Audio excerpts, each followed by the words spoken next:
So welcome to This is Getting Old, Moving Towards an Age-Friendly World. I'm your host, Melissa Batchelor, and on today's episode, we're going to be talking, it's part two of a three-part series about ketones, diet, and beyond.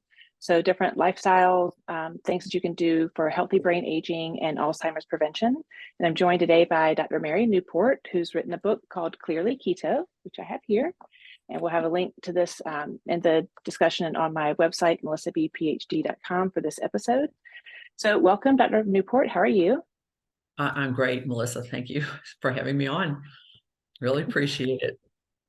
No problem. So in part one, we kind of explained, what ketones are, how, ketones affect the brain. And you gave us a really good understanding of how our brain uses some of the nutrients from our diet. And we talked about how the Mediterranean diet and using, coconut oil can help with these things. Of course, all of this needs to be done working with a healthcare provider so that you don't over supplement yourself and they can control for other issues that you have. So maybe before we get started with this next segment about other lifestyle risk factors and what we can do about it, just reintroduce yourself quickly to our listeners. Okay. Yeah. So I'm a physician. I did newborn intensive care for 30 years and then hospice and then home health risk visits. My husband, Steve, had early onset Alzheimer's disease, and I was his caregiver for 15 years. And he had responded to ketogenic strategies, coconut and MCT oil, and then a ketone ester and a healthier diet, Mediterranean style, low carb diet. And he improved for nearly 4 years. So that's my background. Okay. Yeah, nothing like a loved one to motivate us to learn more about something.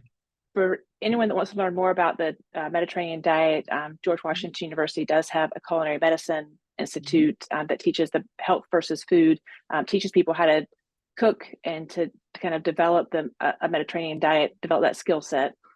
So now we're going to talk about some of the other risk factors and what people can do. So I say this all the time, but how important is exercise for a healthy brain? And what if you haven't really been all that active and you want to change that? What are some strategies for that? Yes. Well, exercise is very important to maintain brain health as you age. There are quite a few studies that have shown that. And, basically experts on Alzheimer's disease who speak at the Alzheimer's Association conferences, they've said that lifestyle risk factors account for 30 to 40% of cases of Alzheimer's and dementia. So that implies that there are many things that we can do, changes in our lifestyle. And they say diet is number one and exercise is number two. It's actually right up there, neck and neck with diet, about how important it is.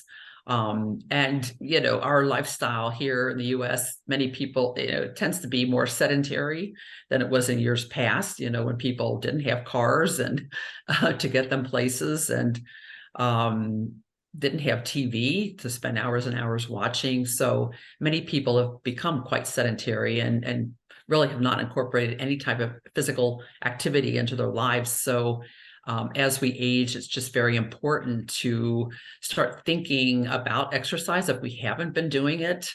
There's several different types of exercise.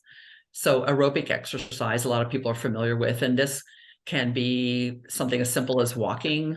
Walking is a great way to get started with exercise. If you haven't been doing any type of exercise and you're capable of walking, it's a very healthy thing to do. Try to walk briskly, sometimes increasing, they call it like intervals, and increasing in intervals how quickly you're walking or running or whatever you're doing for 20 or 30 seconds. That is particularly beneficial. And doing strength exercises. As people age, they tend to lose muscle mass. This is true of almost all of us, that will lose a little bit of muscle every year. Some people much faster than others because they're not exercising. Over time, as you become elderly, the fat actually infiltrates, it gets within the muscle. And a lot of the weakness and slowness that you see physically in older people is related to this loss of muscle mass and infiltration of the muscle with fat. getting adequate protein is an important way to counter that, but getting exercise is also extremely important. And doing exercises that require some resistance, Right. that work your muscles. That's how you build and maintain your muscle mass and your muscle strength. Yeah, So, I can remember I went to a conference a couple of years ago, and it was the guy that did the blue zones, and like the right. number one thing with the blue zones is to move naturally. And I was like, okay, that is awesome. But then they Yeah. identified these 5 places around the world, and when you looked at, there was only one in the U.S., which is in Loma Linda, California. Mhm. Every other culture, part of their culture is, walking to the grocery store or doing something out in the yard. And then you showed like Loma Linda, and those older adults were like in the gym.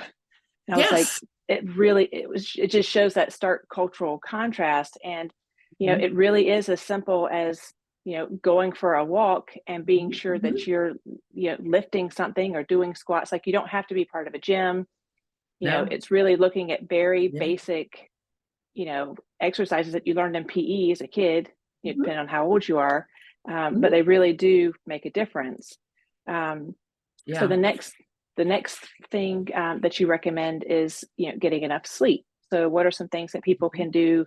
Um, because all I got to say is, like, you're just reinforcing some stuff I have about tips for, to prevent Alzheimer's. So what is the Mhm. ideal amount of sleep, and what can people do to get a better quality sleep? Right. So the studies are showing that there's an ideal amount of sleep between 7 and 8 hours a night. If you get less than that, you will start having problems. Say you get 6 hours sleep for several nights in a row, you'll start having memory lapses. You'll be less attentive, less focused, and that type of thing. But also people that routinely get 9 or 10 hours of sleep every night also have cognitive issues. It's not healthy. So the recommendations are to sleep between 7 and 8 hours. And some things, a lot of people get up repeatedly during the night to use the restroom, and they might be doing things like drinking a lot of fluid in the evening, or they might be drinking some kind of alcoholic beverage in the evening.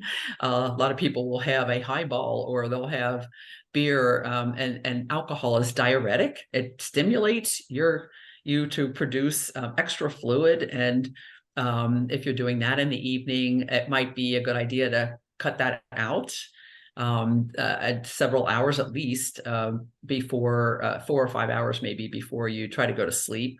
Some wines or stimulants, they might make you feel drowsy and you go off to sleep, and you'll wake up during the night because of the stimulant effect of Yeah, the the sugar. wine. The Yeah, the sugar sugar. too, right?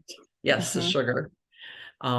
Caffeine, limiting, if you have trouble, your mind's buzzing, you feel hyper when you're trying to go to sleep. Many people will drink caffeine well into the day, and you might try cutting it off, say at noon or 2 in the afternoon, and see if you do better with that. Some people just don't tolerate caffeine. I think most people do, but just think about when you're having your last caffeine, and then drinking less fluid in the evening too. Those few hours before you go to bed, just take a sip here and there as you get a little bit thirsty. Don't drink a bunch of water, because you are going to want to get up an hour and a half or so after you go to sleep. You'll have to get up and use the bathroom. A lot of people have trouble with incontinence too as they get older, or worries about loss of bladder control.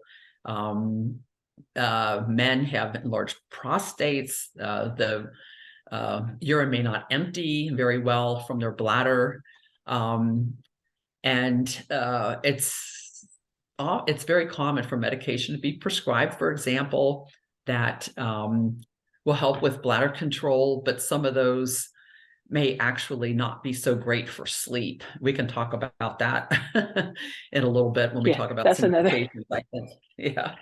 Yeah, it's like that's a whole nother conversation. But Yeah. yeah, so getting 7 to 8 hours of sleep is really recommended for adults. Children, depending on how old you are as to how much sleep is recommended.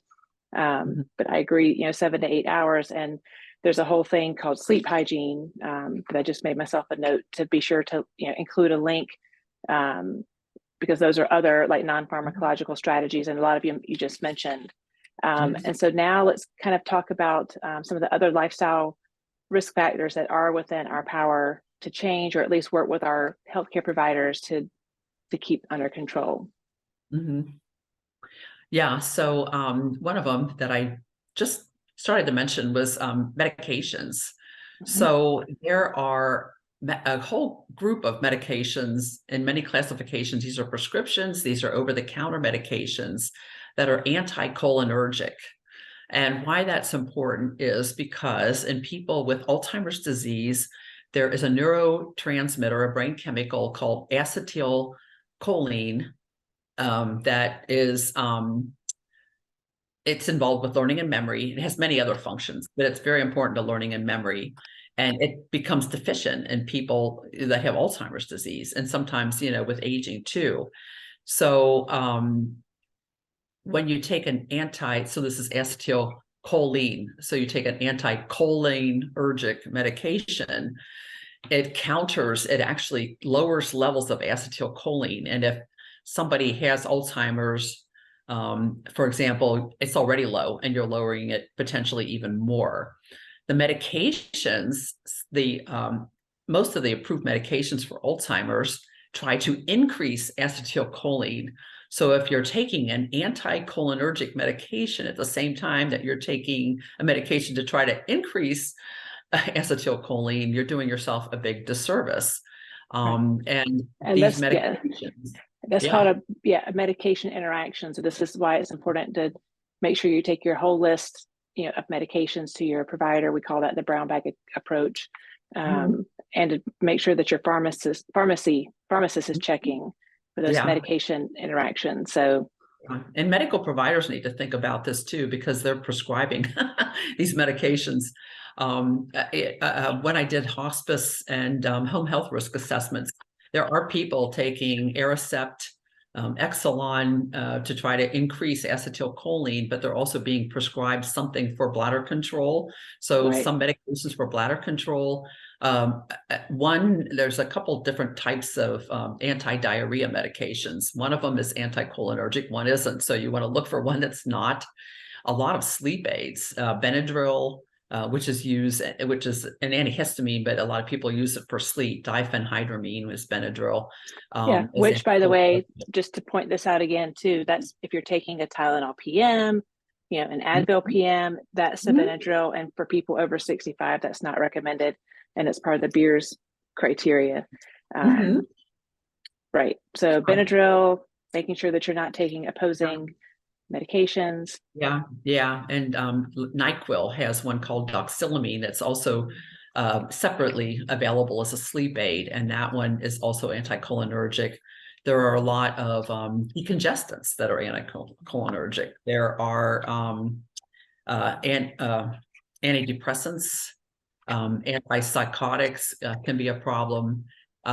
So, basically, you want to think about what medications, including over-the-counter medications, you're taking, and whether they could be fighting you in this quest to keep your acetylcholine levels elevated in your brain.